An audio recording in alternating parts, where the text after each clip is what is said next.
and welcome to the 307 Baseball 2022 Day 2 State Tournament Recap Show. I'm Elon Off, joined with Dennis Bedwell, and we're kicking off the show with the coach of the only team to give up a run, or not give up a run, this year in the state tournament. It's been a long day.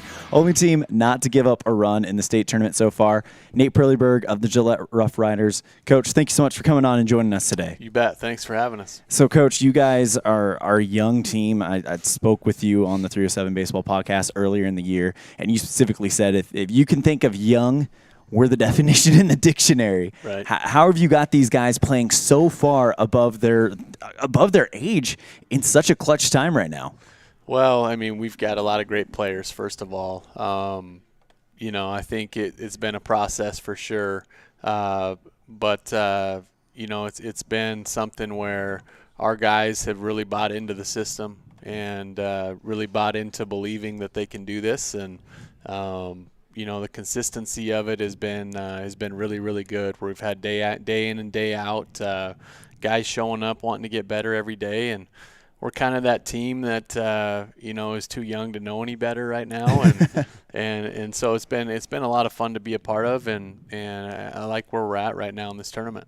Coach, this year's kind of feels a little full circle for me personally, because the very first baseball game I called in the state of Wyoming, it was the opening night of the 2020 Memorial Day tournament in Gillette, Evanston versus you guys under the lights. Yep. Jason Fink is the starter. He's this sophomore that is just starting, and this year he has exploded to be, I would say, a top 3 overall player in the state. Talk about his work ethic and how he's just kind of exploded this year. Yeah, he's been phenomenal for us, and you look at where we'd be without him this year. I mean, obviously it takes more than one guy, but he's been a big part of what we've been able to do, and that was the reason that I nominated him for Player of the Year, and with what he's done in our lineup, with the amount of RBIs and the daily defense at first base, and then to be able to give us that ace on the mound, and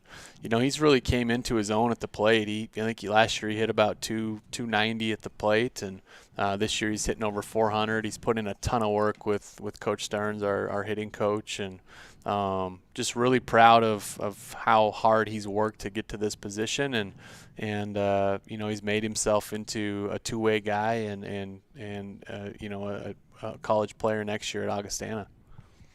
Yeah, absolutely. So I'm actually new to Wyoming here, so this is my first year watching you guys play, but you guys were on fire. I mean, young teams today seem like they're actually got quite a bit of confidence, which is really great. I mean, there's Evanston obviously is very young, and they showed up on their first game and actually did really well. So I think this younger teams are actually really stepping up and playing well this year. So it's been great to watch. Yeah, we just talk about age being a number, and it's something that you gotta go with what you have. Reloading every year versus rebuilding, and playing a style that's Gillette-like. And quite frankly, when it comes to reloading, there's no team in a better position than Gillette. You guys won the C Team state tournament 2 years in a row now. Right. Just took home the B Team state title as well. A lot of really, really young talent, a lot of exciting stuff happening for Gillette baseball right now. Yeah, it's a fun time to be a rider, as we say, and we've got a lot of good talent coming up, and a lot of these guys that we have on our team are here to stay for 3-4 years here, and so it is exciting, and at the same time we feel like we don't want to give away a year either. We feel like we can go make it deep into this tournament and next week at the regional as well, and make a run here. I'm glad you brought up the regional. You guys are in a unique position where you guys know for a fact that you guys will be at that regional tournament because you guys are hosting it. Are you guys as a team giving any thought to potential matchups that might be coming into play at the regional tournament, or is it just focusing squarely on trying to win this Wyoming state title? Yeah, we haven't talked about it one time, to be honest with you. So obviously it helps knowing that you're in. Yeah. I don't know if our guys even know who our matchup is, and so we haven't put a lot of stock into that. We really just focus week to week with this young team and not looking too far ahead. try to keep the blinders on and not let them get too far forward or think about things in the past. Really just trying to win the day that we're on. You guys have a huge game tomorrow night under the lights against Cheyenne. Winner of that game will play for a state title in one shape or another. You guys have played Cheyenne, played some really, really close games, have yet to get the better of Post 6 this year. What do you feel like you guys are going to have to do a little bit differently in order to kind of flip the script a little bit? Well, I mean, we know the challenge that it is. Anytime you play, Cheyenne or even Sheridan tonight, Wow. That was a phenomenal game to watch, by the way, and the atmosphere there was incredible. Oh, my goodness. It's you see games like that a few times in your life where it's that packed and that electric in there, and so things like that comes down to it, and you're like, geez, you don't want to see anybody lose there. So, but I mean, we know we're gonna have to play. We're gonna have to play a good game, whether it would be them or Cheyenne, and we're gonna have to really lock down defensively and not give things up for free. I think that's a big thing this time of year. Is everything has to be earned. You can't give it away, and so that means limiting walks, limiting errors, and limiting extra bases. Those teams prey on that, and then obviously probably facing off against some of their better arms with it being a semifinal type night. And this team hasn't really been in that before. Our program, I think this is year 17. We've probably played Cheyenne in this game like 10 or 12 times. Like it's been a lot. They've gotten the best of us a lot, but a lot of those have been really good games, and we always look forward to the opportunity, and we're glad to be in this position. It is Coach Nate Perleyberg, manager of the Gillette Riders. They're in action tomorrow against the reigning state champion Post 6 Sixers out of Cheyenne. 7 o'clock first pitch. We'll have pregame on mylocalradio.com at 6:45. Coach Perleyberg. Thanks, guys. It's a late night. Thank you so much for coming out. It's awesome to actually finally talk with you in person for once. Thanks, Elon. Appreciate it. Yep. We appreciate you. We're going to take a break here on the 307 Baseball 2022 State Recap Show, brought to you by Buckle Up for Life Wyoming. When we come back, we'll have K-Ray out of Cheyenne with Nick and Larry Proetti here on the show. We'll be right back after this message from our friends at Buckle Up for Life Wyoming. The car just started to spin. I could feel the top of the truck hit my head. I could feel the seatbelt hold me in place, and I knew it was doing its job. And I was so thankful for those seatbelts because they held us in. We did not go through that windshield. We did not go out that door. When it spun and flipped, we remained in that vehicle. The most glorious moment of my life ever was to open my eyes and see her face. I like to believe the seatbelt is what saved my mom and I's life, and I just don't understand why somebody wouldn't just take the 3 seconds to just make that small decision to click it. Ever since I came home from the hospital, they put me in a seatbelt, and even now as a new driver, I still remember always to put my seatbelt on. It's such a simple action that you can do that can completely change the course of your life forever. We are the Braley family, and we're alive because we buckled up. Buckle Up for Life, Wyoming.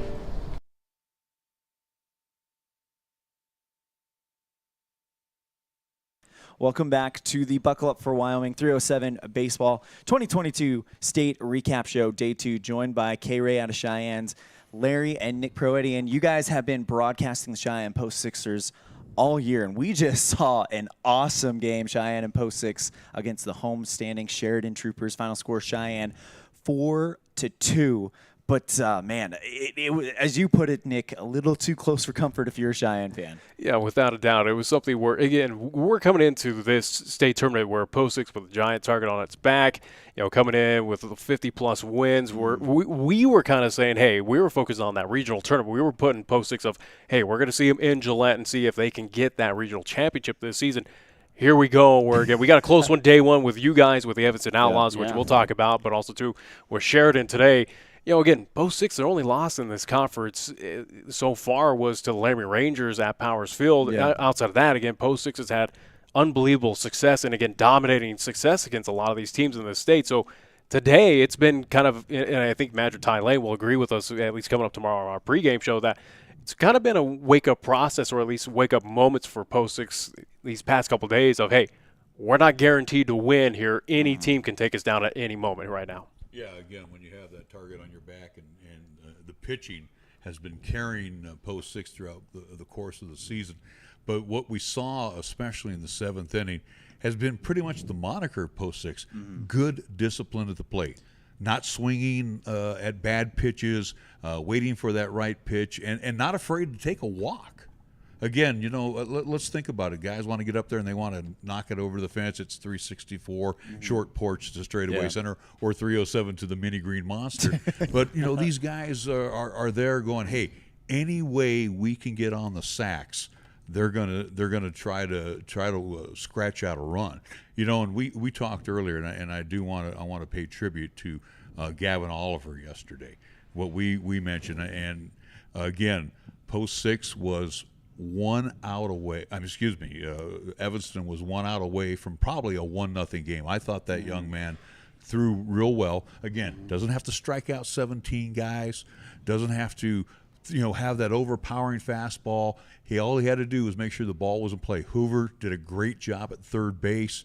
Wilson was sensational, got some great breaks out in center field. And again, like I said, with Oliver, 1 out away, that could have been a 1-0 game. He kept the Post 6 sitters at bay yesterday, and then all of a sudden with 2 outs, Hott got the double, and then it became infectious. And that's what I think you see with Post 6. You see one guy get on, and again, it's like, I don't want to make that last out. But again, they show great discipline at the plate. Here's the beauty for Post 6 as well, too, during the regular season of what we've seen, scenarios of what we saw here today against the Sheridan Troopers, is that they've been in those bottom of the 7th, at least a couple runs behind against some talented teams, most notably a couple of weeks ago, a part of the Firecracker tournament in Cheyenne, against Colorado Slammers. That is a team that has a lot of D1 prospects that they found themselves about 7 runs down, bottom of the 7th. Hey, they found a way to, again, just rally, keep their composure. It's something that this team doesn't panic. Yes. Whether it is 7 runs, 2 runs, this team keeps its composure. That,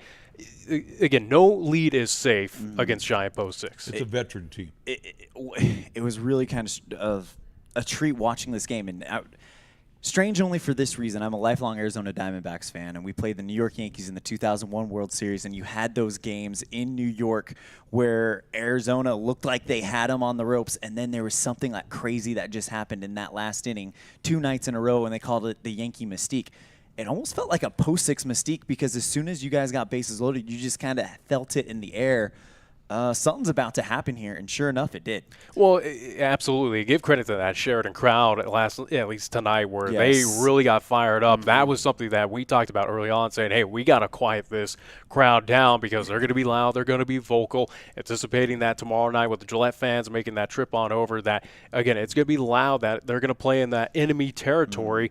And it is something with Post 6, that mystique that you can tell, and you can tell with that crowd reaction as well, especially with leadoff man get on, that, here we go, that magic, that just Post 6 portion that they find a way to win. Here we go. And again, they pulled off an unbelievable comeback, at least come from behind victory, where, again, 3 hits, 4 hits. Again, they were shut down today. 4-3-1 for the Sixers, and they scratched out 9 hits against Evanston yesterday. Yeah. But that's been the MO, though. Let's tip the cap to Nate Killian. I thought absolutely he threw very well.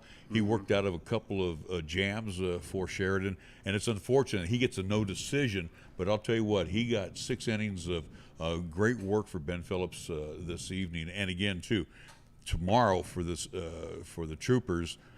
And even with the Sixers, I wouldn't want to face Laramie tomorrow. Because again, first your Daubers down a little bit. This was a tough one to lose, but again, Laramie, they're going to be hungry, and we've said even coming up from Cheyenne, that is the dark horse team to watch out for. They may not have all of the arms that the Sixers have, but the arms they do have can go the distance, and they concern me. And I get a funny feeling we may see a Brandon Chavez, Brendan Mortensen matchup in that game and tomorrow. Definitely want to be in the stands for that one. Oh, absolutely. And if you can't, we have it on mylocalradio.com too. It's going to be a lot of fun. I guess one more question for you guys. It's no secret. The goal for Cheyenne Post 6 become the first Wyoming team to make a World Series. Yeah. When you guys measure this team against other Post 6 teams that have either come close or not so close, do you believe that this could be the team to finally do it should Cheyenne go on and win the Wyoming State title? Here's my answer. We're early on in the season, as we saw that win streak grow up until that first loss at home, part of the doubleheader against the Laramie Rangers, that here we go. This team is for real. A year older, year wiser. What they were able to do last season, where, again, got a couple of victories, but, again, fell short in that regional tournament. But here we go. Again, that main group is so back. Had this just unbelievable start out of the gates. Again, month of June on the road, Tulsa, Rapid City, Omaha, had a lot of success. Here in the month of July, though, this is a team that we kind of pause and go, or at least for myself, and again, I don't know how you feel about it, but for Post 6, they still have that shot, but the way that they're playing, again, I bring up the factor of fatigue. That, again, here we are playing game 71, 72 tomorrow night for Post 6 of this is a lengthy schedule that a lot of these athletes might be feeling those effects of these tournaments, especially that month of June, at least month of June, that a little tired out. The legs are starting to go. Yeah. And looking at some of these wins over the past couple of weeks, they haven't been mustering up a whole lot of hits. It's been coming off of the walks. They've been scratching out those runs in gritty ways. And a question kind of going off of that, one thing that I've kind of noticed the last 2 years we've done the full state tournament coverage, Cheyenne Post 6 is kind of starting to become a bit of a slow start team in postseason games here at the state tournament. Is that something that you would, watching them as closely as you do you think that's the reason why, because that fatigue is starting to set in? I think that's a fair think, and I think, again, as Nick mentioned, we're going on the 73rd game. Not going to make excuses for Post 6. Again, I think they've got the arms always to carry them through. If they do make that regional tournament, don't know how far they're going to go right now. They do need to pick up the offense. The offense right now, I think, is lagging behind the pitching. The defense is pretty solid right now. But again, you look at that lineup, and you definitely want to be throwing your best pitcher against them. Yeah. And then the nice thing too for Post 6, they're seeing everybody's number one. Yeah. Yeah. And that's what I think is making them a good baseball team. To be a great baseball team, I think they need to snap out of that funk just a little bit they're in right now. The only thing that worries about me, again, if this team is to make it to the regional tournament, which, again, that's what we're aiming for. Again, they're looking for state championship number 34 this year. Again, looking to repeat as champs as well. Post 6, if they're able to make it to the regional tournament, we got a chance, and we're going to assume that those Idaho Falls Bandits team, at least that team that has won the World Series a couple times, a couple seasons ago, we had that litmus test a couple weeks ago in Cheyenne that Post 6 put out their best. They saw the best out of the Bandits and came up short. So that's going to be the kind of talent that we're going to see at this regional tournament, where Post 6 has got to find ways. Again, this offense that has been so potent, that's kind of simmered down a bit, has really got to pick it up at some way, shape, or form, again, against these teams out of the state of Washington, Montana, again, Oregon, even against Gillette, who, again, gets that automatic bid. Again, they're going to have to find a way to really step it up against some of those, again, higher-level teams now. I'm glad you bring up that Gillette matchup. What are you guys expecting out of that? Because I know you guys have swept Gillette in the regular season, but as we're finding out, the postseason, a completely different animal.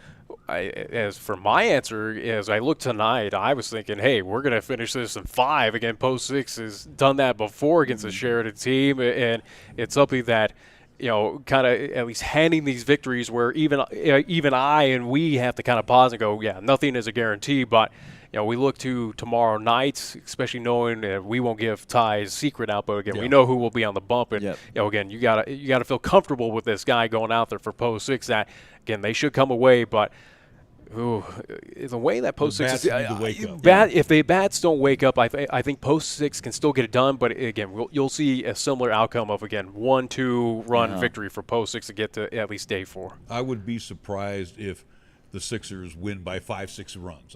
That would shock me. I think we're going to see another tight game like we saw this evening with Sheridan. I think it's going to be.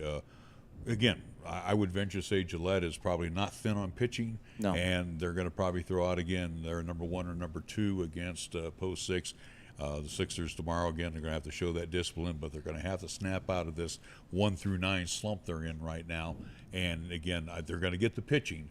So I would expect a very low-scoring game, whoever's going to move on to day 4 Post 6 undefeated. 3-0 against the Gillette Rough Riders. Again, 1 win in Rapid City. Again, that at least That was the finish the again. biggest one, Again, they at least got that done. And again, the conference sweep, as we just saw a few days ago in Powers. So really close game in game 1 as well. So Yeah.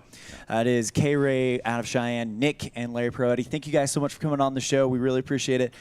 Get some sleep. You got a big game on. we got the That's late game. good news. Yeah, exactly. Thank you guys so much. Thank you.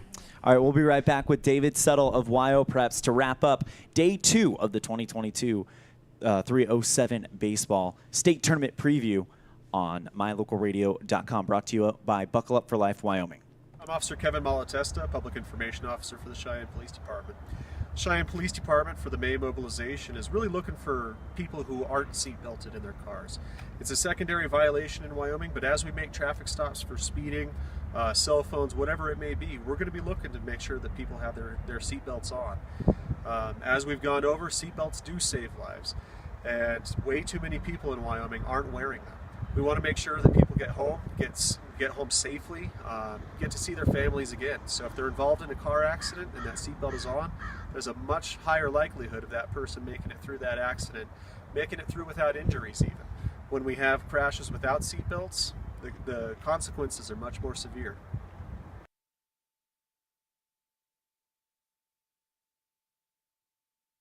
Welcome back to the Can I hear 307 baseball state recap show. Joined now by YO Preps, David Settle. And David, another great day here at the AA tournament. It really was. You had some pretty good elimination games today. I thought Rock Springs showed the fight that Rocky Rondinelli had been talking about, that he got out of his young team over the last month.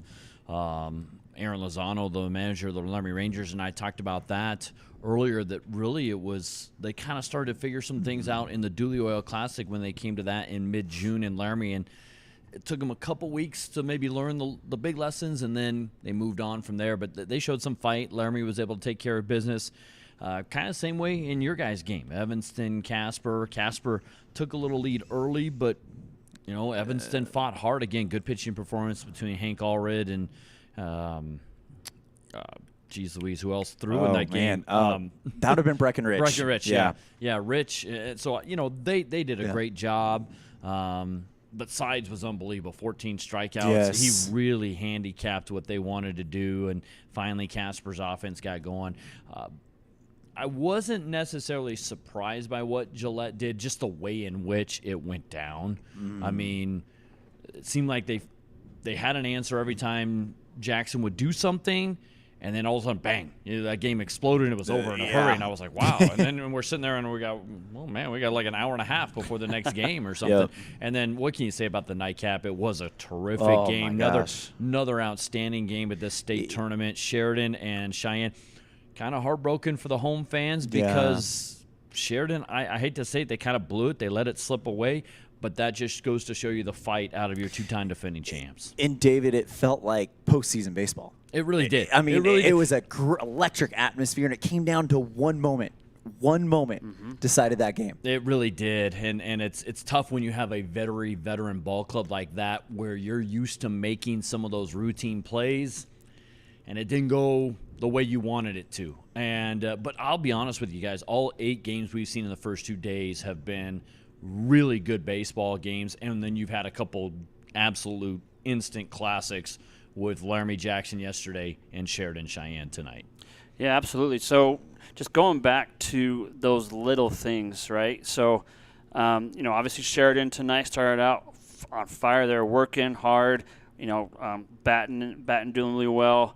And then that one play just flipped that switch, and that turned the tone back over to Cheyenne. Cheyenne, yeah, sorry. So and then that mood just changed completely. Oh, it took the crowd out of it really toward the end there, and yeah, it was crazy to see that happen. Well, and unfortunately, that's sometimes all it takes with a really good team, and your top-notch teams really capitalize even on the slightest mistake. And all it took was really 2 small mistakes, and boom. And I really thought it started with the hit batter, with Hunter Stone on the mound. But what a performance by Nate Killian! Wow, just unbelievable baseball.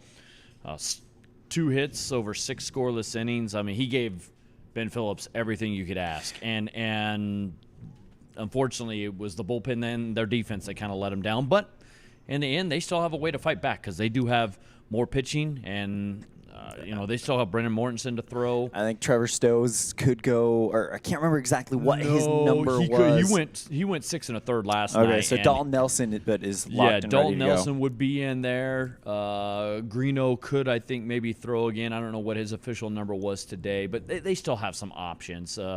Brock Steele could still throw, guys like that. So they've got a number of options, but I expect him to throw Mortensen against Laramie tomorrow. I think the Rangers will probably throw Brandon Chavez, because that's one of those where you're playing a really good team. You need a really good pitching performance out of your top guy to get to day 4.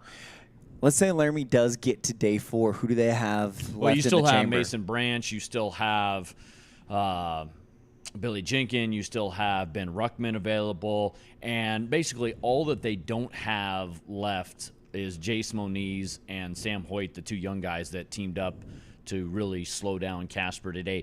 Bumpy first inning for Moniz. I don't think it was really his fault. I think the air kind of cost Laramie.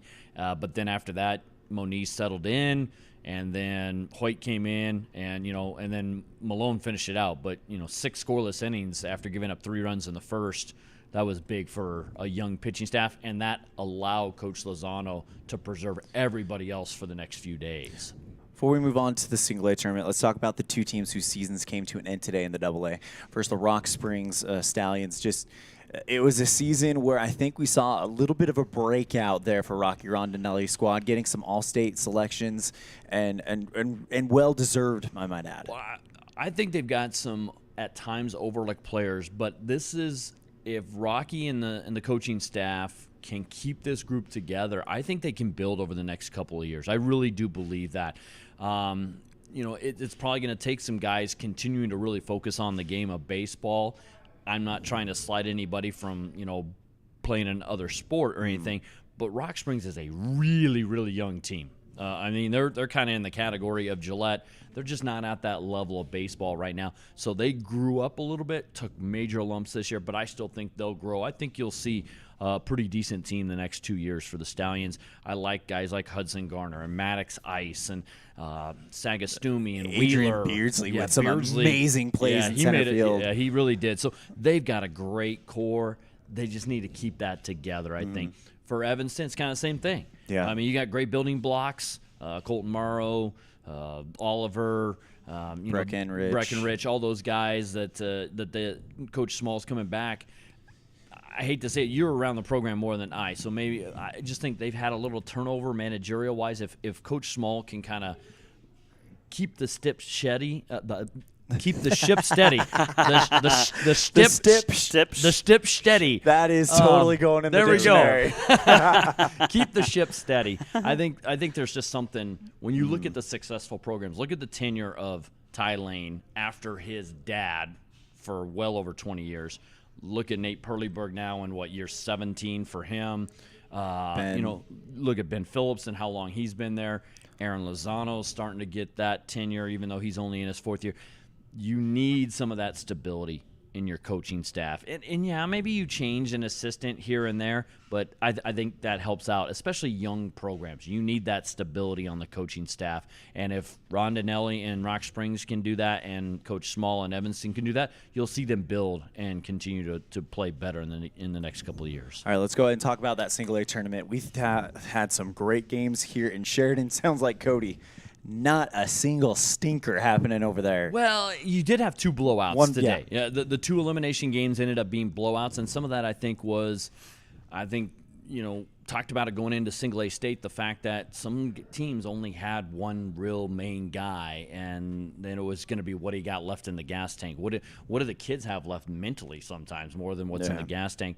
So, you pour your heart and soul, your Green River into a game, and then you get blown out today by the Hawks. But I think Cheyenne wanted to make a statement coming off a disappointing performance against Powell. So the Hawks win 15-1. Lovell wins 13-1. So Torrington was done. Torrington kind of threw their best rest in Desmond against Cody last night, and they kind of hung with them and only lost 7-4. But you saw those two. So Torrington, they're going home. So are the Green River Knights, but nothing to be ashamed of. I think they represented their programs well, just kind of ran out of gas on day 2.